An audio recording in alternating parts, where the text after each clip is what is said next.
All right, welcome back to the Gut Shot podcast, Sam. Hi. We've had a few Hi, guys. days since the Charlie Kirk assassination, essentially, and we've had a lot of some time to allow events to percolate in our minds. With the benefit of those few days, and I think we did leave some things unpacked on the table from that last discussion. I think we should get into that as well, of course, Sam. Right? What do you reckon? I reckon so.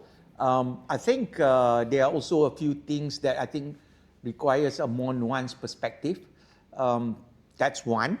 Secondly, I think we can go, and I want to go actually into what the future holds as a result of this.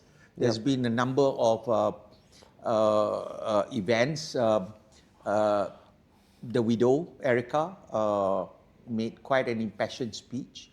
I think J.D. Vance was hosting Charlie's podcast as well, which is quite a stunning development in essence to me. If you look at, you don't expect the Vice President of the United States to be taking that kind of action. Obviously, Trump has announced a posthumous award of the Medal of Freedom for Charlie Kirk. But I think let's go back to what you just said. A lot of things we left on the table. I think I want to start actually with one definition. When we were discussing Charlie, a lot of media outlet, including yourself, when you started off the description, characterized Kirk as a far-right activist. Well, that's what the media portrayed him as. Exactly. And that's where I think, again, this is an issue that I've been saying again and again, why the mainstream media is mainly a leftist propaganda machine. Okay, I mean, look at it this way. I'm looking at it from for somebody who has actually, like as I said before, 40 years association with America, right? And I went to college. I have long-term friendships. I have business associations, and I go back there almost every year. Yep. So my understanding of that culture and society is probably more than most over here in Malaysia. And then again, I think it allows me to have a helicopter view of the situation in the US, you know. And one of the things I've said is that the mainstream media, academia, has very much been a left-leaning instrument anyway, all right? But I think within the last decade, the pervasiveness and the sheer leftist ideology within the media and academia has been beyond what I have seen before in my adult life, actually. And so I want to just touch quickly on that definition of Charlie being far right. Wait, before we talk about the far right, maybe we can spend some time on the far left, because I mean, the base proposition here is that the media and the academia, especially in the West, are leftist, left-leaning, right? First of all, what is the meaning of left? What do they believe in? And how and why does it serve their purpose? I think, first of all. Well, let's do it in this manner. Okay? You realize something, how words carry your perception of things. Okay. Right? When you talk about academia, you talk about media, we don't call them left-wing. We call them leaning left. Well, in the real world, the media is supposed to be neutral. Exactly. There's no left, there's no right. You just present both sides of the story. Case. Not in today's world, no. Not the case. No. I mean, if you ask me, even during the days of Clinton presidency, right, it has always leaned as much as it can to the left. However, and there goes the definition. Maybe I should answer your question on that, right? The easiest way to understand left and right, at least from the point of view of America, is leftism has been mainly associated with the Democrat Party, and the right side of the argument has always been associated with the Republican Party, conservatism. Okay, so when you talk about conservatism, what you're talking about are really family values, fiscal responsibility in terms of economic policy, okay, free market capitalism, right? And that's right. And that's the right. Okay. Okay. And when you talk about left-leaning thought process or ideology, you're talking about mainly what you call a more socialist bent in their social and economic policies. Okay. More towards welfareism, more towards, shall we call it, a concern for ensuring equity, rather than whilst sounds a bit communist. No, right? It does, right? But obviously one or two, standard deviations before communism, but right. So it's equitable, right? That's very interesting. That actually, coming from yourself, this is the very interesting perspective for our audience. Not to say there's anything wrong with communism. No, I mean, right? I don't know. It's communalism, right? Essentially, right? It's the sharing of power and wealth. Well, it depends on how one looks at it. I think we fought a war. We practically fought a war in Malaysia against communism, right? And we are probably the only country in the world that have won against communism. Debatable, but that's basically what we claim. At least our government claim that as our history, right? So, it's very interesting to me because why? You are coming from the point of view of you don't have the kind of association or of American culture or American society or even politics the way I do. No. Right? So it's very interesting for us to compare because why? Your main diet of then that understanding comes from the mainstream media, mostly I would say. And experience, And your experience from that, right? So I, on the other hand, lived it. And I don't know, maybe even from when I was very young, I was hell-bent on actually going to America for my education. I think I was very influenced by American literature, I remember the first serious book I read as a young teenager was The World According to God. I read that too. You read that too, right? So, those kind of things actually, not to mention, the Alfred Hitchcocks and whatnot, right? But anyway, so let me go back to this whole discussion on now that we have defined, and you have actually, without you realizing it, very much associate that ideology of leftism just a few steps away from communism, to a certain extent, right? So this is where the two side of the coin or the two side of the partition separates. Now, I would say, if you ask me, the far left would actually be more closer to communism, okay, and rabid socialism, okay, and implementation of equity policies that they don't realize we have already tested in Malaysia, which is, their so-called DEI. In Malaysia, we have implemented the new economic policy, which is based on quota system, right?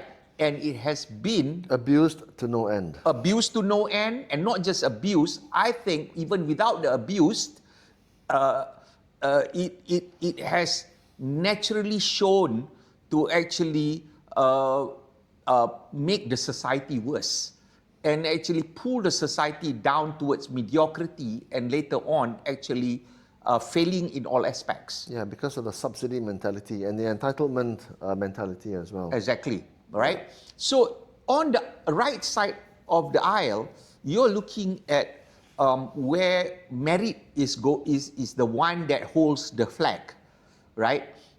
Where they say that you've got to win on merit base no matter what, okay? So this is something that actually has been quite a lightning rod for both sides, you know, between merit and equity, okay? And also, the other part that has happened within the last 15 years, I think, is this discussion about redistribution of wealth, okay, and redistribution of opportunity, okay? So that, I think, is a general principle of how we can discuss left and right. That's number one. Okay, so you've got an economic policy difference between capitalism and socialism, and then we've got the social politics of between merit and equity. Well, the problem with wealth redistribution, it means the undoing of the work of capitalism, because capitalism rewards those with merit, and obviously when you have people who work harder, take more risks, and take on more enterprises on their own, they will naturally make more money and reap more rewards, leaving the rest behind, the employee class, right? The problem is, once you have that the wealth divide in society, then you try to correct those imbalances with wealth redistribution. You're undoing the work of capitalism. Well, so that's the problem, right? Yes, here's the thing. I think I would like to go that a bit further down the road in terms of the discussion. I think, yes, I agree with you. And this is where the problem lies. But okay, I want to go back to actually where we left things on the table with respect to Charlie, with respect to Charlie, and how the mainstream media has branded him as far right. Okay, I think this is words has very big implication. The usage of words is a very interesting thing that we find in the media. Okay, I've always said this, that if you want to see how propaganda is made, look at the titles and the adjectives used. Okay, because you use adjectives to provide enhancement of a point of view.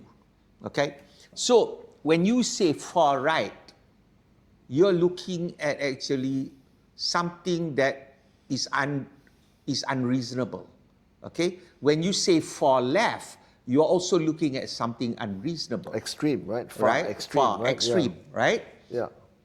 But here's the thing, you hardly see the mainstream media ever characterizing anyone as far left.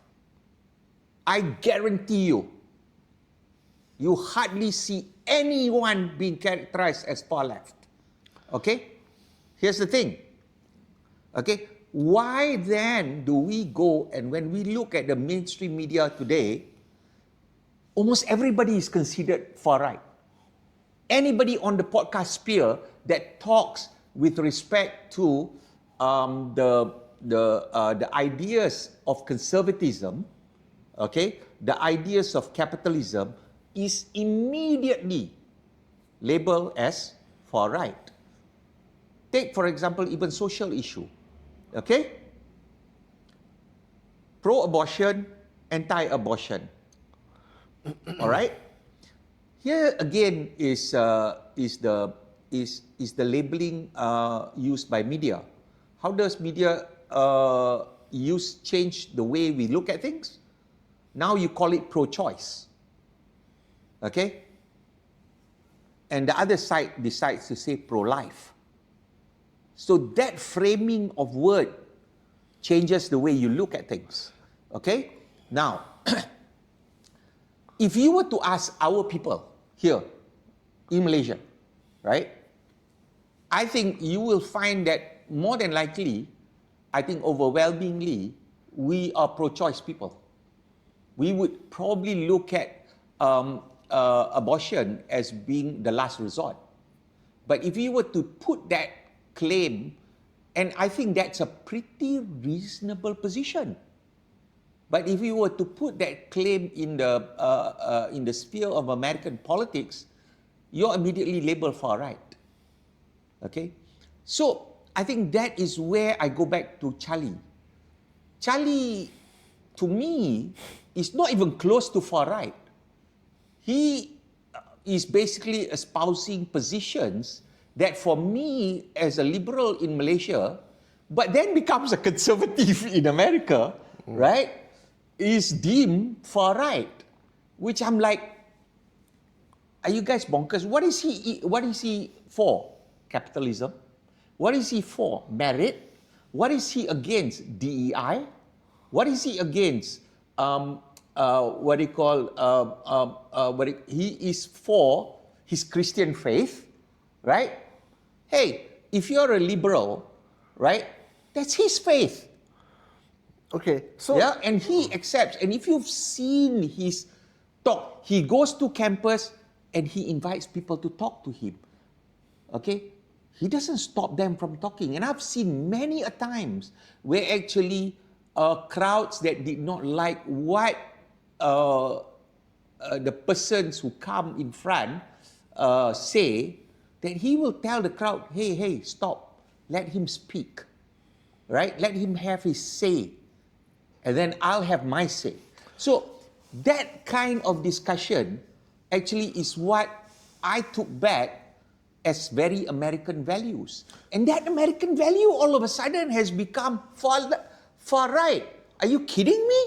Okay, so here's the thing. So for people who are defined as far right, or people who believe in, say, capitalist principles, right? Yeah. The nature of the free market economy is that it rewards industry. You're far right. Yes, I am. It becomes you're far right already. I'm 100%. I'm an avowed capitalist, right? Yeah. I believe in business. I believe in risk. I believe in entrepreneurialism. I believe in merit and hard work. But the problem is not, as Abraham Lincoln once said, not all men are created equal. There are some who are more hardworking. There are some who are more industrious. There's some who are more risk tolerant. Yep.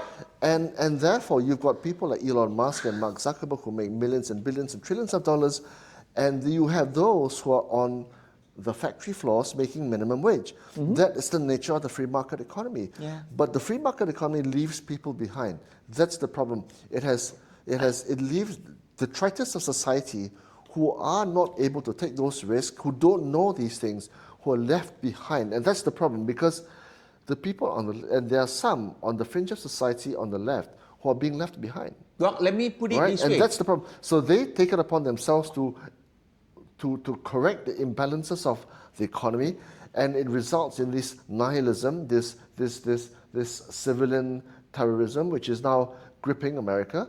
And as director of FBI, Kash Patel said, it's not just one, it's thousands of them. They're quelling literally thousands of uprisings like this across America. No, it's not true. Unfortunately, Do you not agree that people are being left behind? I agree that in any system, okay, people will be left behind. Yes. For various reasons. Okay. My framing of the issue is that that's a challenge, not a problem. Okay? Of course. All right? And the reason why it is a challenge is this. Because you will always have people who are not as industrious, okay, are not as hardworking, all right, are not willing to put the early hard work, and then their fate happens. Yeah. Okay, I put it this way, and I want to go back and conclude a quick one, right? So, by any definition for me, I think the mainstream media has actually been doing this propaganda of framing right-leaning individuals and even institutions or organizations as far right. Okay, we just saw the UK protests, right? And the Guardian basically reported that police say is 110,000 people. I looked at the video. I guarantee you, if there's not more than 1 million on the streets, my eyes are lying to me. Okay? All right? and they characterize that as far-right protests. Okay? Right? See how the media has actually been manipulating the minds of the masses. Now, and that also then reaches out to the foreign market outside of America, because the mainstream media actually feeds our local news of what is happening in America. So that's the first thing I want to unpack that we left on the table with respect to the defining of Charlie Kirk or anybody associated with his way of thinking as far right. I think it's absolutely ridiculous and absolutely a lie. Okay, so now we talk about just a quick one, yeah, before I go to the second part, which is actually, I want to talk about this, which is actually the guilting of white America or the guilting of the Western white society, okay, by the far left. Now I'm going to go far, I don't even call it far left, it's the whole left, okay, but I'm going to come into that later. But I want to answer your point with respect to the people being left behind. I will just say this in very simple terms. I was a Malay boy, I was 11 years old. I think I was 11 or I was 10 years old because I jumped one class. So I can't remember. I was in my first year of high school, right? And I failed my math. The whole year, my mathematics, I got an F, okay? I looked into the mirror and I said, who the hell is gonna want you when you get older, all right? Which girl is gonna, is gonna give a shit? You're one, black, ugly motherfucker, right? And you're failing in life. No, absolutely, this was what was in my brain. I was 10 or 11, okay? I think I was 10 or 11, or maybe younger, because it was first year of high school, right? First year of high school is what? 10, 11, right? Okay. And I said that to myself. I said, I can't be living like this, right? So I made a conscious decision that I'm going to work hard, okay? I put a timetable on every hour of my life for the next 2 years, because I needed to get out from the school I was in to go to a better school, right? So I went from a failed grade in mathematics, okay, to being a straight A student. What I will tell you is this, Sam. Right. At this vintage now, in my mid-50s, right, I see people all around me who don't even have one iota of the same self-honesty and self-awareness that they should have been when you were 10 years old. Well, I don't know whether it's a chemical imbalance or some kind of something, right? Or it's the way the character's made up. But I tell you this, many people, I don't know whether even if they're in the majority, they don't have the self-awareness. No, it is the majority. They don't have the self-awareness. It is the majority. Men think they're better drivers than they really are. People think they're better parents than they really are. People think they're more capable in sports than they really are. Do you know what I mean? And because they have that exaggeration of their abilities, they don't improve themselves. Or even worse, they don't see it upon themselves. They don't have that agency to pull themselves from that morass of despair and get better. And then in later years, it manifests. You reap what you sow. Correct, but they don't see that. Right. So here's the thing. If I, a Malay boy, okay, I don't have any inkling. Remember, at that age, I have no inkling of Bumiputra quota policy. I don't know shit about that. Okay, all I knew was you got to pull your socks up. I got to pull my socks up. Yeah. Right? Okay, and I'll tell you, you would be. If I were to tell this story, right? I had a timetable. I would wake up at 4:30 in the morning. Okay, I would start my revision at 4:30 in the morning. Okay, get everything ready. 7 o'clock, I'm going to school. Right? I come back by 3. My homeworks are all done. Okay, and then I would do another a few revision. I do my mathematics 2 hours a day, one in the morning and one in the evening. Okay, 2 years my life, absolutely. And all of a sudden, everybody got shocked that I got straight A's and I was one of the top students. So what I would say is this: you're an anomaly. You are the exception to the rule. Most people will not do that. They will just go, ugh. Not just that, because I saw what was happening in my circle of children, okay? And I was a kid, right? People don't see that. That's the problem, And I Sam. saw that, I said, look, if I were to follow these guys, okay, we're going to have fun now. But later, when I fail, okay, you're gonna suffer. They're not going to care about me. They're not So pay your I bills. have to They're care not for gonna feed myself. you. Yeah, I understand. Right? Okay. So I have to care for myself. So this is the problem. You magnify that by 1 trillion times, and you go, what's happening in the world today? You've got a system which rewards the hardworking, the risk tolerant, and then you've got the rest of the world who are being left behind. That divide is getting wider and wider every year. That's the problem. No. And that's why you got things like this Well, happening. here's the thing.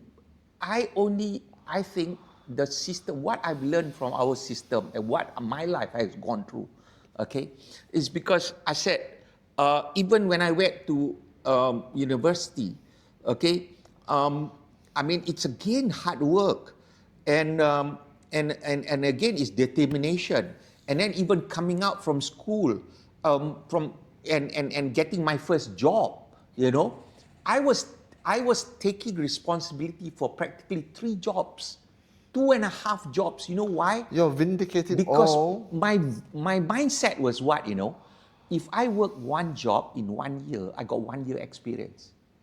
If I take 2 responsibilities or 2.5 or 3 responsibilities You're getting in triple the 1 experience, year, yeah. I get 3 years experience. So how many people do you think were like that? I can tell you, 95% of human beings doesn't think like that. I would say 98.5.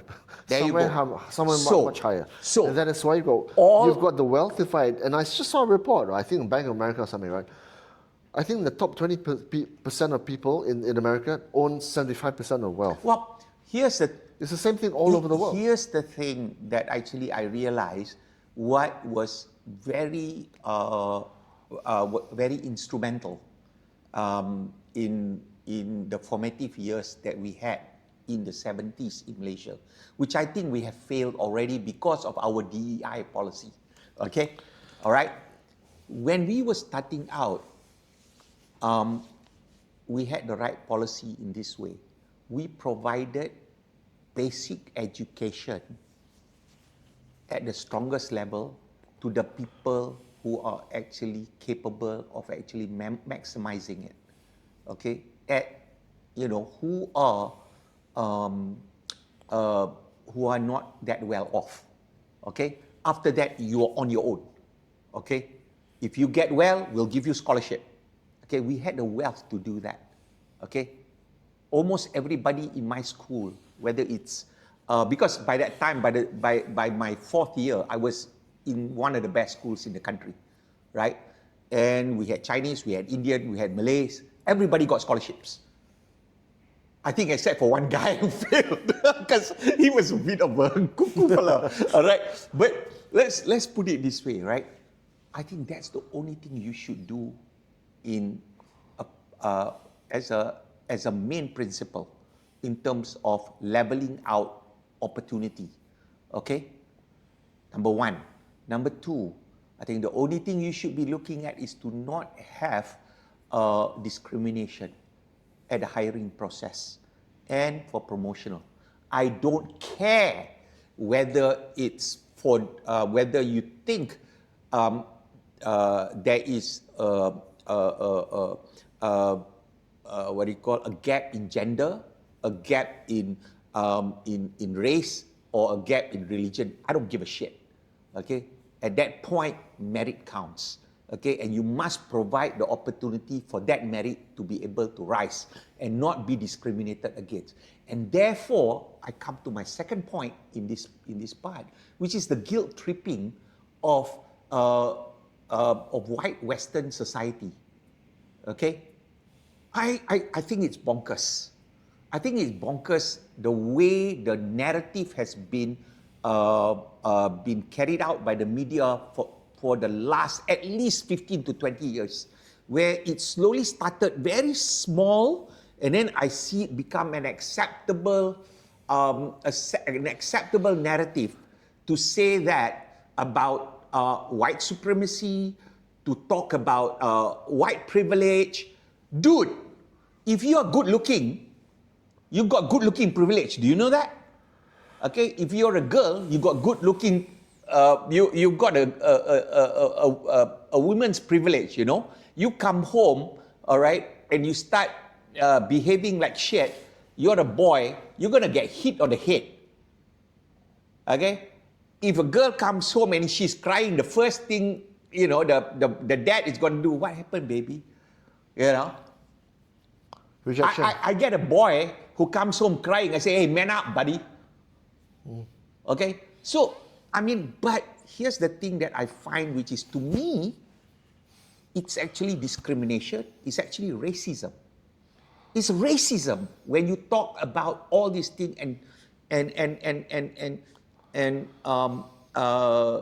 what do you call, and guilt trip a whole race and define them for their perceived inequalities. For their perceived, for their perceived success. Yeah. For their perceived success. I remember, I think about it, right? I go to the black community, okay? I grew up on Motown. I grew up on Michael Jackson, Jackson 5, what do you call, Billy Ocean, okay? You know, Diana Ross. They have music, okay? They look good. And then all of a sudden, I find, why is it that, I mean, and they were very successful. They not just successful from the point of view of business and their music career. I'm just taking music as an example, right? They not just they built black music empires, but they were very educated. You know? Okay. So all right? what you're suggesting... Today, I'm sorry, I'm going to finish this. Today, what do we have? We have rappers, you know, and we have this what do you call this? That's why I hate the rap culture. I hate the hip hop culture. Why? It glorifies materialism. It glorifies sexism. It glorifies what do you call womanizing. You know. You know why I don't hate it? Because I can't understand half of what they're saying because they're mumbling all the time. You know, and there is no art to it. Okay, what I see is basically a glorification of gangster culture. Okay, a glorification of money without effort. Okay. So what you're suggesting is that that's culture. You're basically seeing scapegoating of a class of successful people based on their race, but actually it's because their victimization is because of their own... Do you know what that mirrors? Their own deficiencies. Do you know? Yeah, exactly. Okay, right. Do you know what that mirrors in our own society? I know, okay. Okay? Very similar. I'm going to say it. Yeah, I'm going to say it. Okay. That is exactly how the Chinese community was vilified in Malaysia as long as 40 years ago. Maybe more. Maybe more. Yeah. I remember before I went, and this is going to be very, I don't give a shit. I'm going to say it, what I went through. Okay? I remember going to, was invited by the University of Malaya, okay, under Biro Tata Negara. I'm sorry for our American audience, that's a government agency, okay? And we were brought in, and you know the funny part is that I got some of those who are getting scholarships to go to overseas as well, Chinese and Indian students in there, you know. And what were they giving lectures on? Malay supremacy. Okay? we cannot lose the Malay supremacy. Okay? We cannot lose our country to the Chinese. I'm not joking. I'm 17 years old and this is what they're telling me. And you know what I did after the first session? I said I was ill. I never went to another session again. Yeah, I was literally so sick of it. Yeah. Right? So I just stayed in my dorm, okay? Because I just couldn't stay. I was like, what the hell is going on?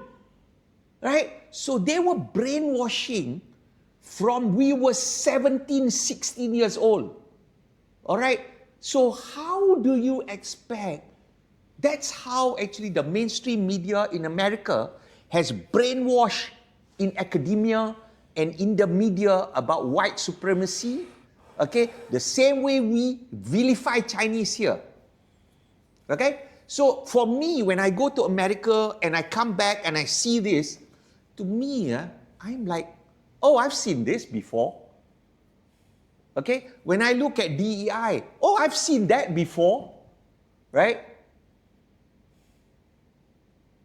I was mentioning to somebody, I'm going to say this, okay? I tell you, Charlie said this, and it was used as a derogatory example for him when he said that, you know, this DEI thing, actually, it is bad for the blacks. You see, something like, I'm paraphrasing, right? If I go into a plane and I see a black pilot, okay, it makes me wonder whether he's there on DEI, whether he's really qualified or not, right? Okay. It detracts from the ability. Yeah, and I 100% agree with him, okay? Because you know what? Actually, I thought about the first days after my company went corporate. So we were listed, and we were going to be listed, I think, and I think I was chairing was it the second company that we were listing, Petra Energy.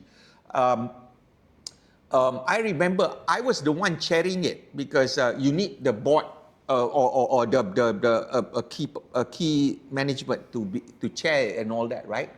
And I think I was the only Malay in the whole room of 20 people of consultants, investment bankers, and whatnot, right? And the first thing that come to my mind is an imposter syndrome, right? I was thinking, am I a fraud? Okay. And I was looking at everybody looking at me, and I'm thinking to myself, does he deserve to be here? Does he deserve to be here? Yeah. Is he there as the token Malay? So for every successful person of color in America, they're going to suffer this imposter syndrome. Exactly. For every person of Malay, you don't know, right? Right? You don't know. So the only thing that actually, for me, what made me feel better after half an hour of in there was I was commanding the whole session, right? You step up. Because but here's the thing. But here's the absolute truth. Okay, you get there if in Malaysia, where we have been implementing our version of DEI for the last 40 years, okay, it's been an utter failure. Okay, our government-linked companies, which is DEI field, all right, has been either a monopoly that are not producing the productivity or the returns it should, or having to be bailed out every year. Okay, if we don't have this shit, I tell you, our per capita GDP minimum, I think, is $40,000 US. Easy. Minimum. All right? So, I go back to the issue of, the vilification of Charlie as being far right for espousing such views. It's utter nonsense. And not just that, I hate when they talk about white supremacy. I hate when they talk about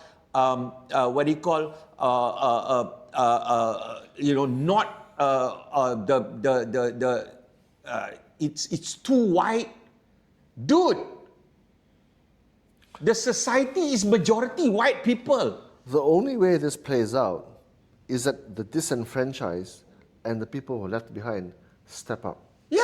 They that's have the only, to. That's the only way this And plays they out. have to actually make a reckoning for themselves, look in the mirror and say, where did I go wrong? But- Especially in America. But the problem is, Sam, as history has shown, they don't step up. Well, here's And then they get poisoned by influential leaders who then lead the world into war. Well, That's what history has shown us. well, let's put it this way. As Do you far agree as, or not? No, but you think It's called populism, no, yeah? no, but here's I think where the experiment of America is extremely successful. I will say this now, okay? Why? Because since independence, okay, who has fought the war to free the slaves? The white people, okay? Who actually freed the slaves first in terms of worldwide? Tell me. I don't know. The You British tell me. Empire. Okay. They allocated a huge sum of their GDP to fight the slave trade. Isn't that DEI? No, That DEI? that's not DEI. That's basically what I call, right? Because why? Slave trade, actually, if you to, I keep saying this, right? How far back do you want to go? Slaves are one of the first property that actually was owned by human beings. Okay? From the days of probably, the Neanderthals and whatnot.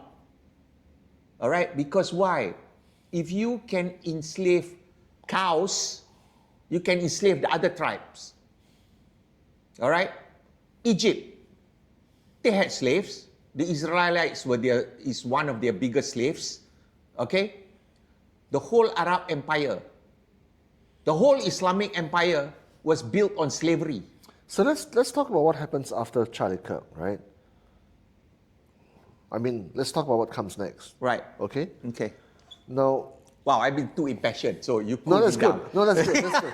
No, that's good. No, that's good. So now we have some of the days leading up to where we are now. Right. Kash Patel, director of FBI, has talked about how there's a whole movement, not just one. So basically, the perpetrator did not work in isolation. He worked with reportedly a whole bunch of other people. It was a network, okay, of people involved, right? So that shows there's this groundswell of dissent who are coming from that side of the equation, who are not happy with the way things are.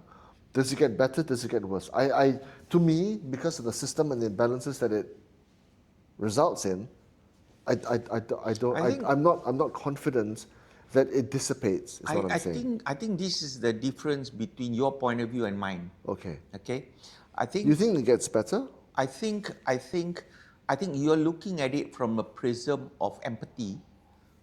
Okay, I do think so. Okay. You can counter Okay. me. Okay. Okay. I, on the other hand, try to take a very cold, surgical look at the issues involved. Okay, and I have no. You and I have a very high element of self-honesty and self-awareness. Yeah. Many people don't. Yeah, but you have They will more. see this as just another marker for them to step up the dissent. Well, I'm going to That's how I see explain it. why I see your point of view as being more empathetic in terms of perspective compared to mine. Okay. Okay. Because just the way you frame it Yeah. and the way you come to the issue. Okay. All right. I don't. Okay. I already look at things and I said, because all I look at is I said, as you pointed out, and you agree with me on this one, that's why it's interesting, is because you said people are not self-aware of their own causation, Inabilities, yeah. their own cause for their own situation, okay? And that goes at individual level, and individuals also form societies, all right? The conglomeration of individual thought process becomes that society's thought process. Okay, so that's where, for example, where I see the failure of today's black community, for example, okay, and also in our position, the failures in our Malay society. Okay, now when I look at ideology, and that's where the mindset comes in, and this is where I think the problem and the reckoning will come going into the future. You see, the thing is, politicians, leaders, are basically grifters. Well, they're beauty contestants, right? They will say the most popular things to get the most number of votes. There you go. To stay in power, right? Now, the thing that is very, very rare indeed, okay, is that you will have leaders who self-sacrifice, Yeah. leaders who actually put the people above their own personal interest. Yes. Okay? What I would love to see in Malaysia, let me just have a segue here, right, is for a very, very capable Malay leader to tell the masses, like, you can do it, you can succeed, you have strength, you have brains, you have ability, you need to work hard, and with that you can lift your whole people. Well, what we have seen in the past is people just playing the same old insecurities. Well, That's the problem. But these things, this messaging can work in America as well. Well, you know what? To be honest with you, I mean, I'm just gonna say this. I've done that bluntly in my leadership positions in my companies. Does it not work? It works. Yeah. It works very well. Right? Yes. Yeah. And there's nothing more inspirational than to say this is the journey. But you know what? You can get there. The problem is this. The problem is when leaders go up via DEI, okay? Then they're preserving the status quo. Then they have to preserve the status quo. And also, if you have a weak argument in terms of your ideology, you have to keep on harping on identity politics. You have to keep on harping on being the victim and playing the class warfare, racial warfare, tribal warfare, okay, religious warfare, okay. This is the history of humankind. It's not alone in America. It's not alone. We are not immune in Asia either. Okay, everywhere. Correct. Okay, and I think what we see, and this is where I find actually I go back to your point of view of empathy. You straight away jump to this inequity, right? But never mind. I don't say it's inequitable. I just say those who have worked harder than others, and this results in this divide. Yeah, and that has proven, history has shown, to be problematic. And the problem, the challenge then becomes is actually, you will have a subset of, you have a group of political grifters who are going to take advantage of that. Okay, and it happens both on the right and on the left. Okay, I'm not going to absolve one or the other. However, this is the problem, and this is a real problem that actually me from the outside looking in, I've seen what has happened today. The grifting from the left has become so lucrative, right? And it's become lucrative not just from the point of view of money, but also power, right? That it becomes a very strong motivating factor for them to promote their DEI, for them to promote their ESG, for them to promote the ideology that there is such a thing as white supremacy. Well, there's nothing more intoxicating to the masses than to have an equalization of wealth and power, right? That's exactly what you're saying the left provide. We will come in and help you get rid of the rich people. That's the difference. Right. On the right side, they're saying, work harder. Yes. Okay, I'm giving you opportunity. Okay. All you need to do is put your back against the wall and work. Right. But on the left, what they're going to say is, no, the system is rigged against you. Yes. Okay. Therefore, there's no choice but for us to destroy the system and actually rob Peter to pay Paul. And in extreme cases, Charlie Kirk happens. Yes. Right. So, and that's the thing. What I've seen also, I mean, is the usage of words. Okay. Freedom of speech is very interesting. I am an absolutist when it comes to freedom of speech. But I've said, I don't know whether I've said in the last episode, the difference between how the left and the right talk is very wide right now. And I've seen this evolution in the left, which is this. Okay, the right is going to tell you, okay, your ideas are dumb, you're stupid. Your concepts, your philosophy, your socialism is going to destroy the economy. That's a threat to our own democracy. From that point of view, okay? Even if I say, you're an idiot, compare this if I tell you, okay, you're evil, you're Hitler, you're Nazi, okay, you're a fascist. Guess which one will get you killed? Number 2. There you go. So this particular rhetoric is not in the fringes, This rhetoric is in the mainstream media, in the political discussion in the left. Okay? And then it is also funded by money. When you look at how US aid has been used to fund NGOs, you know what they're doing? Hey, that's no different than what we are doing, Do you know how Biro Tata Negara is being funded? By our government. Taxpayer money. Taxpayer money, and yet they are fueling this kind of vile racism in college campuses. I can attest to that 40 years ago, 45 years ago, right? Imagine that is happening in America on the left, all right? So I said there is no symmetry in terms of what is happening between the right and the left side of it. The left, the extreme left has moved to become mainstream, and they are very well funded. So when they are very well funded, because why? The mainstream media is owned by them. Academia, tenured professors, the whole liberal arts colleges is actually, is run by the Noam Chomskys of the world. I think that guy is an idiot. But hey, if you talk to other people, if you listen to this, they put him on a pedestal, right?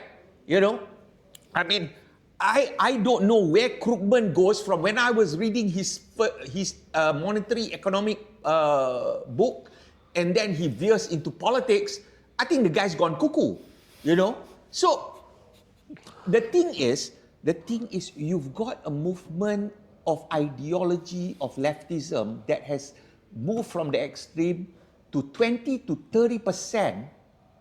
Think about this, right? If 20 to 30% truly believe in this extreme ideology that people on the right are Hitlers, Nazis, fascists, they need to be wiped out. Okay, not just shut down, but wiped out. Okay, now I'm going to tell you this. I've seen this game. I've seen this before. You know what I call it? This is jihadism. Yeah.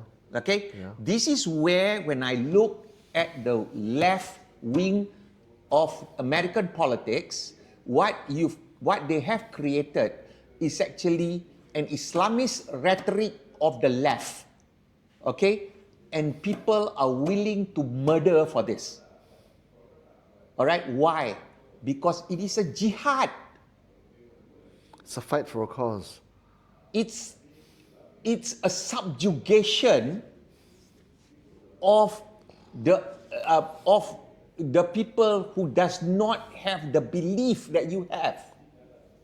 Okay?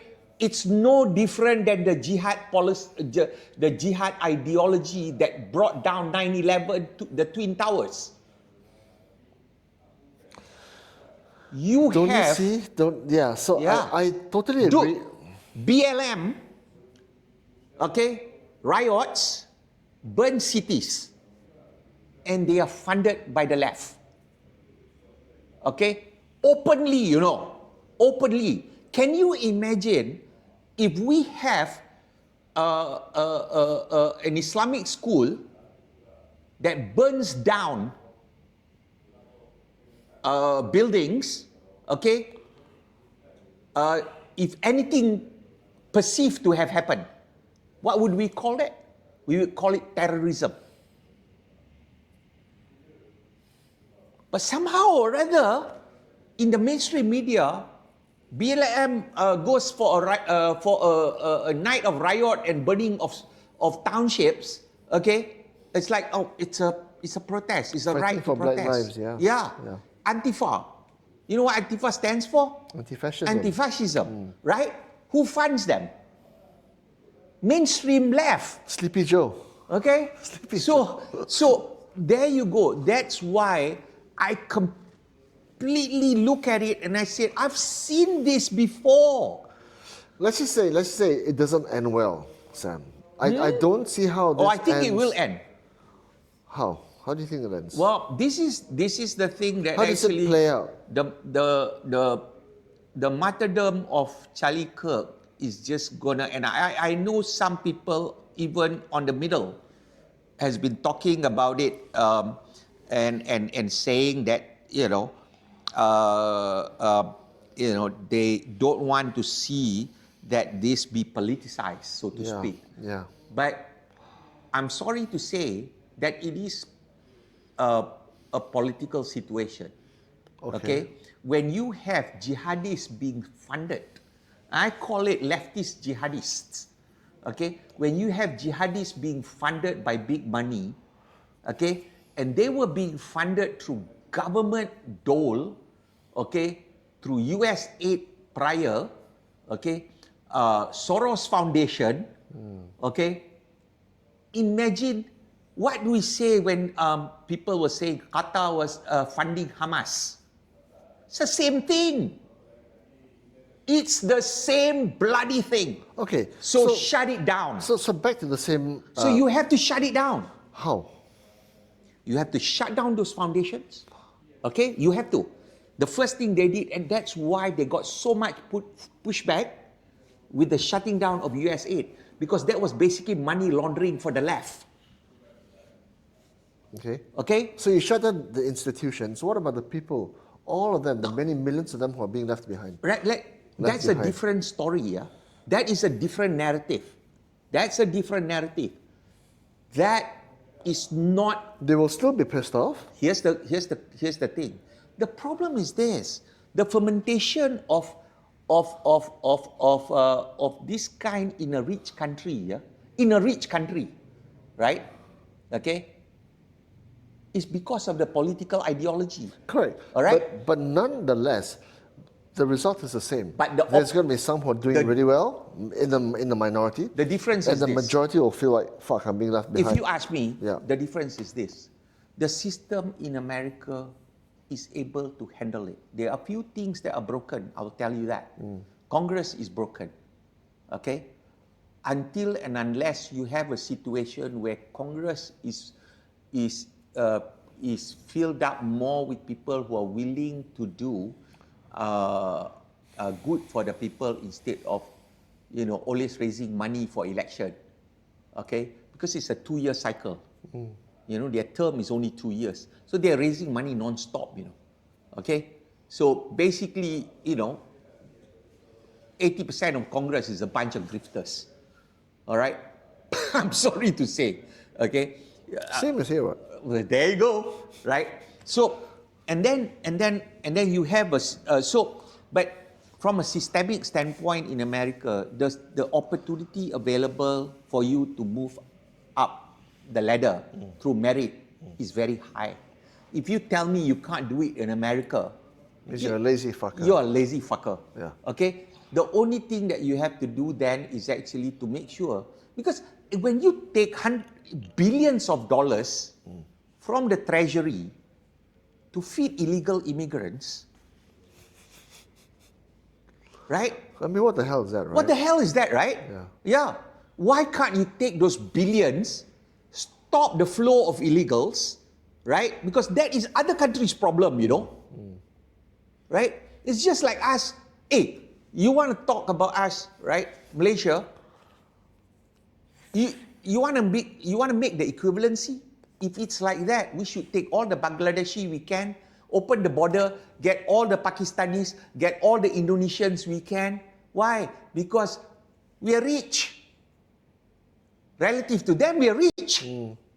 Right? But then what happens to our own people? So the same thinking is being implemented by the Trump administration in America. So, okay, let's talk about what comes next. So what comes next, I see, is this. And I really want them to clamp down on all this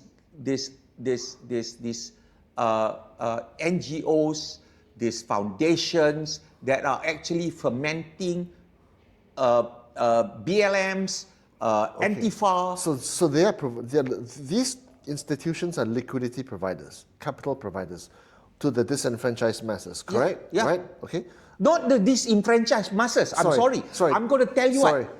Choice of words. It's given, okay. no, to these the people. money goes to the grifting political elites. The money goes to the grifting political leaders both at regional and at state level and at national levels, okay? And also the activism that goes along with it, okay? And they justify it through empathy. The same way jihad is justified through empathy. I understand. Correct. Okay, so if you remove that whole edifice, so those layers, right? The people who feel hard done by, the masses, they still exist though. That's you when agree? the narrative changes. That's when you ensure that proper education is provided. You see what is happening in America, right? Why are schools talking about gay pride, having trans week, having, all these things? Those are not teaching anything, right? Yeah. Those are not teaching anything. What they are doing, to me, you know what it is to me? It's no different than we embedding more religious classes in school, right? What I want to see in school is more math, more physics, more biology, Financial literacy, financial social literacy, skills, yes. right? Technical How to start a business, skills. right? Technical skills, Yeah. yes. So if you provide that kind of cultural thinking into the children, right? You won't have them going to college, talking about how do I. They would be looking at how do I uplift Furthering myself. themselves and giving them a better position in the hierarchy. Okay. Correct. Okay. So I remember, say what you want, right? Malcolm X got it right. Who shot Malcolm X? Who shot MLK? It's basically the left. It's not the right side of the equation. Malcolm X was asking the blacks to actually build businesses of their own. Step up. Step up. Be accountable to yourself. But today, the Democratic Party is, the whites are suppressing you. Dude, in America, if you cannot make it, you're a fucking idiot and lazy bastard. Okay? That's all I'm going to say. All right? I mean, if I can make it in this country, all right, where actually, if you want to talk about the way there's been talked about, right, from a political standpoint, the Chinese have a stranglehold over the economy. Okay? My first job, I was working for a Chinaman. I was earning like what? 800 ringgit. Maybe that is, at that particular time, 3.3. So that's probably about $100 a month. That was my first job, as a salesman and a field engineer. Then I went and worked for a multinational. I worked for Shell. My bosses were all whites. I was getting promotion every other year. I was so high flying. There's no reason. I thought I should not leave the company. I was so happy. I bought a house in that place. I was waiting for a cross posting. I got bored because it was not enough challenge. That I said, I call up my dad. I said, Pa, I need to go and do business. I think this is not challenging enough. Every year I get up higher. I look at the same stake. The stake just got bigger, that's all. That's exactly how I characterize it, right? I went out, start doing business, sold my house, made a few 100,000 out of it. That's my capital, my seed capital. I mean, what the hell, man? Right? Step up. Step up. And you know what? My first business that I started, actually, my biggest competitors were all Singaporeans. I beat their butt off. Yeah. What did I do? Very simple. I paired up with a German company, okay, and I did a joint venture, and we recruited mostly Sarawakians and Sabahans, all right, because they work harder. You know, I was laughing at myself when we were talking with my German partner at that time. I was like, you know, and we were the only company at that time that was doing broadcast engineering design in Malaysia. The only one. You know, I should tell you a story as well, much smaller in scale. But, Yeah. in the late 90s, I started a .com with my two friends from Penang and a fourth partner. He was the one who provided the capital, right? Right. We had a fast-track MBA through the annals of entrepreneurialism, all the way from fundraising, all the way from doing a startup in a kitchen in Bangsa, in a house in Bangsa, to getting a penthouse office in Jalan Raja Chulan in KL with 50 people, okay? We did the whole fundraising thing, went to Singapore, did the seed fund and everything, right? In the last legs of our business, because we flamed out, we spent all our money, we flamed out, and I was the last partner standing because I needed the salary. So I was the last guy there, manning the fort, two other staff, and then we had about 200,000 left in the bank from our initial funding of a couple $1 million, right? And my team was the biggest. I had a content team. I had like about 30 people or something. I had Chinese guys, Indian guys, Malay guys. I really shouldn't say this because it's very, it'll rankle a lot of people. Yeah. The demographic mix of my 20-odd people under me directly was roughly about 30%, right? I'll tell you this, right? And this was a true story. The Chinese guys that were under me, when I read them, I one by one, I said, look, we've got to close the business, I've got to terminate your this one. And I remember one guy, he's, I can't say his name, he was this early 40s, started crying, Malay guy, right? I got 2 kids, they're in school, I got a mortgage. He started crying, it broke my heart. It broke my heart to terminate this guy, right? But of the 20-odd people under me, right, the Chinese guys, within days of my terminating them, started their own shops, started their own business, hit the ground running. They had skills to sell.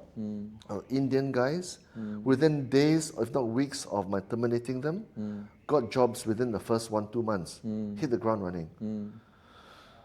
The third group waited for a few months, waited, and then took the case to industrial court and sued me and my company for unfair dismissal. Termination for unlawful dismissal, cleaned out the company accounts of the 200,000. What does that tell you? You see, here's the thing. I mean, true story, you know. I know. I don't want to piss anybody off, but this is true story, right? I think this is where culture comes to play. Because if you've been fed that everybody is victimizing you all the time, if you've been fed that, and this is being churned into the mainstream media on the left side, I almost want to start doing the same thing, which is call anybody on the left side to be far left. But you know, I don't want to be that kind of a jihadist, right? Yeah. You know, the thing is, it's all about culture, right? Yeah. And I think what I find actually when I was managing companies, even the companies that I took over, which was in a way turn it around, what in US is Chapter 11, right? That company, I had to close down divisions and subsidiaries, okay? You know, when you have leadership the way it ought to be, can you imagine I closed down, I think probably I let go of 80 people in one subsidiary, all right? Not a single one sued us. And that was in the East Coast, which means that majority are Malays. Yeah, how did you cushion their fall? How do I cushion their fall? Obviously, we had to follow the payout, right? We did have to do that. Yeah. There's no choice about that. But see, we didn't have that. But none of them. Yeah. None of them. They just wanted a financial cushion. So that's the only route for them was via going through that route for us, but right? None of them. I mean, they could have taken even that, right? but not a single one of them actually really complained, because they understood. Because I don't know whether, I'm not sure, but I think they believed in me, and that's very important. It could in have helped leadership. that you were of the same color and stripe. Well, right? It's It's I different from. I went with my COO, who is a Chinese lady, who is today my CEO. Okay. But the boss was you. Yeah. So maybe but that cushioned the blow. I don't know. Plus the I fact don't that you had know. financial cushions for them, which imagine, we didn't have. It was just a pure termination. I remember when we were in when we built and I was running Perdana Petroleum.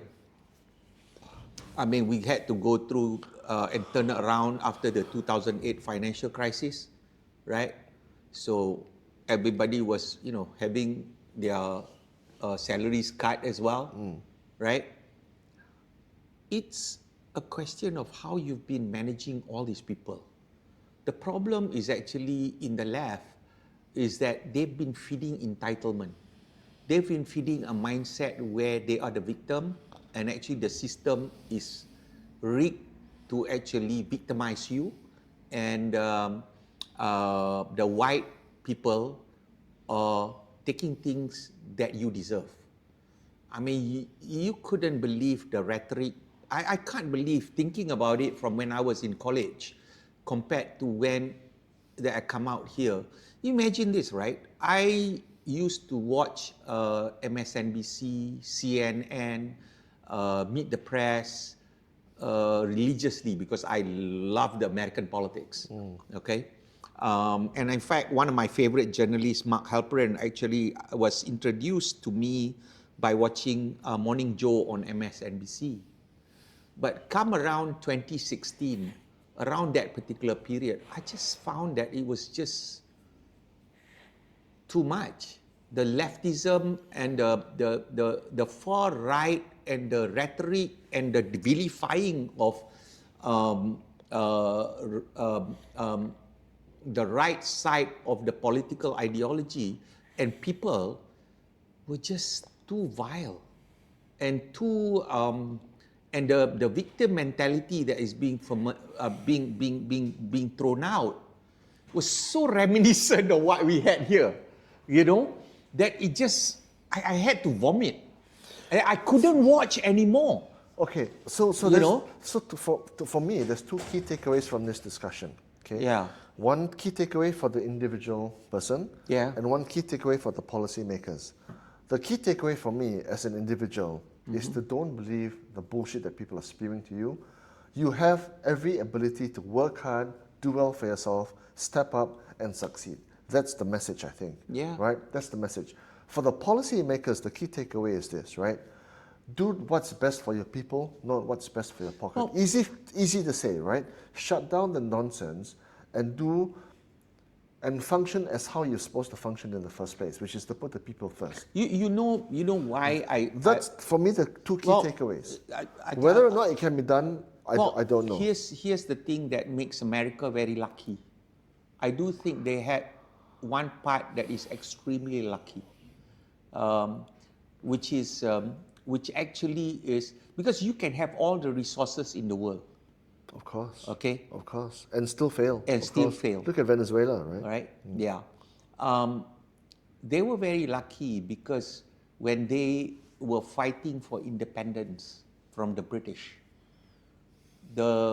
mostly, the people who step up in terms of leadership, the founding fathers, were actually brilliant people. Yeah, that Not just brilliant original people. constitution was a work of art. Yeah, not just brilliant people, but they had, they've gone through that particular hardship where, because it's a frontier place, right? So all these guys actually, whether they own slaves or they don't own slaves, right, which is common in those days, right?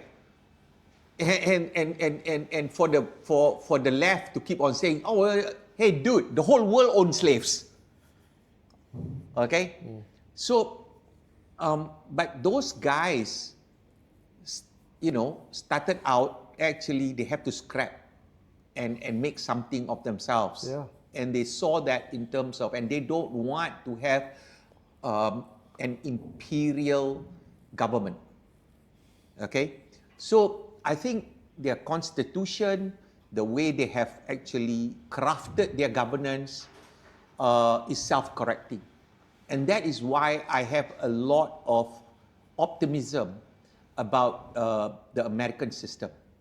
And whenever I see a situation that looks for most countries to be almost unsalvageable. In America, the system allows them to kick the president out in 2 terms. All right, you can. The ebb and flow from each side, okay, will determine that if things get worse, they will rise up and actually just vote you out. Okay, and their political system also, because there is a separation of church and state, irrespective whether you are a devout Christian or whatever, right? You don't bring that into the chambers of politics. Unlike some countries. Unlike some countries, right? So when you divorce yourself from, I've always said this about political ideology. Racism, for example, is easy to wipe out, but when you put in religion into the political system, okay, there is no reasoning to it. Yeah, it's irrational. Yeah, because religion itself is irrational. Yeah. So I think whilst Charlie was a staunch Christian, and he does espouse those values, in his tour, that he's doing it as a private citizen, right? And he is promoting values that actually are reasonable. To me, those are reasoned values, and he puts them out as reason. So, but the problem with the left is that has happened today is they will shut you out. They don't want you to even appear. They don't even want you to even have a say. Okay? Yeah. So, and at the end of the day, you can talk about the left and the right both have their extremes. Yes, I agree, both have their extremes. But the problem is the extreme on the left has gone mainstream. That's the problem. The problem is when you believe that actually jihad is acceptable and it is funded. That is what is happening with the left. Okay? So I think the corrective future in America is fortunate in a sense that that's why I say it's a self-correcting system, because the establishment, both Republican and the Democrat, were holding power for so long, and then appears somebody like Trump, who actually says, I am going to dismantle both these deep state institutions. And that's why he was so hated and vilified, actually by both sides in 2016. But today, in 2025, basically you might as well rebrand Republican Party to MAGA. Yeah. Right? Because that's where it's going. And I think, if you ask me, I say, if you have a cult, then Trump will be there forever. But Trump is not going to be there forever. Yeah. And here's the thing. I think this has put J.D. Vance in pole position, right? I don't think anybody is coming close to him in the Republican Party now. At one time, people were talking about also looking at Marco Rubio, but with Charlie being shot this way, I think, that just elevates JD, who is a good friend of his. Yeah. Right? I can see the road map already. and you are looking at Turning Point, I think they are going to get, Turning Point is going to be a wing of the Republican Party. That's how I see it happening. Okay. Interesting. Yeah. The only thing that I am not sure is actually who's going to take up the leadership. Because, I mean, in terms of rhetoric, It could well be Mrs. Kirk. You don't know. yeah, I was surprised actually at how well she speaks. Yeah. I mean, and you know what? The other person that actually was one of the key founders of Turning He was Point. a co-founder, is- not the main founder. Yeah, not the what. Yeah, there was other founders. You know who else that I enjoy? I mean, I do know that sometimes she goes on a bit of a tangent. Candace Owen. Candace Owen is one bright lady. I've been watching her a little bit really recently. articulate. Yeah. Yeah. But leadership of such an organization does not just to be the spokesperson or the orator or the debater. It's also running the organization and actually having the ideas and the strategy. So that part is yet to be seen, you know. I mean, I've said it in the last discussion. I saw the evolution of Vivek, all right, when he first started to run for presidency. Damn, he was a bit smarmy. You know, he was a bit of a, I mean, he was too slick for my taste as well. Yeah. He was bright. I gave him, he was He's bright. an investment banker. Right, okay. Yeah. So, but then as it went on, I saw his evolution of how his sleekness got toned down, right? So, I do not, but then he's running for the governorship. I won't be surprised if Erica took up the mantle. But I can see that Turning Point actually becoming a wing of whether unofficial or official of what the MAGA party is all Oh, it'll about. serve them well because they've got what, how many 100,000 people around America, right? Yeah. Yeah. Yeah, And they talk to the campuses, and that's where you get the future leaders, isn't it? yeah. And I mean, he's 31, you know. Can you imagine, right? 31. Actually, you know, that's funny. That's funny. That's when I started my first business. Yeah, roughly. No, I was actually 27 when I did mine. 28. Yeah. No, that's another thing, right? We were talking about, we've gone big calm now, you know. I mean, when we look back, right, what did each of us have as entrepreneurs?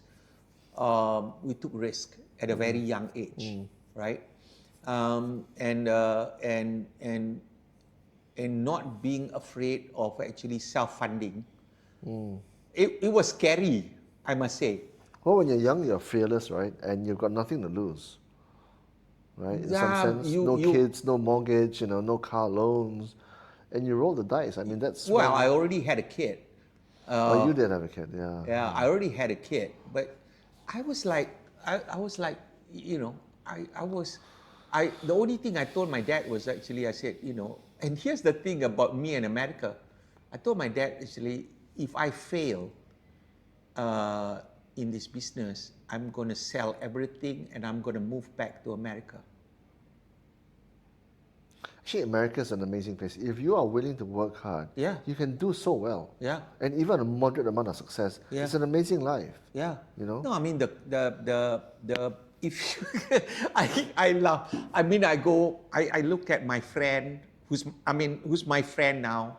He's coming to 78, I think. I went and visited him in Dallas, and he founded the company. He came back from the Vietnam War. He was actually he was terminated in his job. Yeah. And he was in his 20s, and he decided to believe in what his technical knowledge was, you know, and he slogged all the way to build what he had in Dallas, right? And has got nothing to do with your skin color, man. Yeah. You know, has got go and tell. I mean, I love this thing about if you really want to know. There are people like Michael Jordan, right? Yeah, exactly, man. Look at, I mean, the philosophy of Jordan and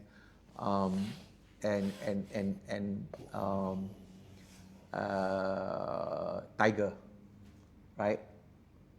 Those two guys really work. I mean, they got talent, okay? Not enough. But Work hard as talent well. is not enough. Not and enough. they knew it. Yeah. And they worked their ass off Kobe more Bryant. than anybody. Exactly, yeah. Yeah. All these guys. So, you know, I mean, and the fact that you look at both of them, both of them never talked about being a victim. None of them talk about dude, if you want to do a DEI, you know, why don't you DEI the NBA or the NFL? No, you don't want to talk about it. You have. Where are the nobody white left. guys? Yeah. Look, I mean, when you I want to see. I want to see a Chinese wide receiver, man. not tall enough. Hey, dude, I don't care. Equity. You know, we don't have enough Chinese wide receiver. That's Or bollocks, for that matter, you know, I want to see an Indian quarterback. You know, Not skilled enough. you know. So it's all about commitment. It's all about culture. So if you have been brainwashed in school, in your society, Then in you've been a university, victim, in the forget it. media, that you are the victim, and you believe that, you will be the victim all your life. Yep, absolutely. Take accountability. Be the agent of your own success. That's it. Yeah. And if you can't make it in America, you can't make it anywhere. Yeah. On that note, Thank you so much. thank you, brother. I think that was a very powerful narrative. Thank you. Thank Share, you. Like, subscribe, See you all all. that stuff. Yeah, thank you. Yeah. Please comment, email us. Tell us what you think. Yeah, tell us what you think. Yeah. You know, we got so much to cover. I think maybe next week we can cover a lot more on what's moving on in terms of trade as well. Yeah. You know, we've been on hiatus on that issue. Yeah. Because of this. In fact, today, the Federal Reserve should cut interest rates, and we should see. Again, that's another discussion. That's one whole 2 hours. But Yeah. Okay, we'll leave that for next time. Okay. Yeah. Thank you so Okay, much. Cool. Thank you. Bye. Bye.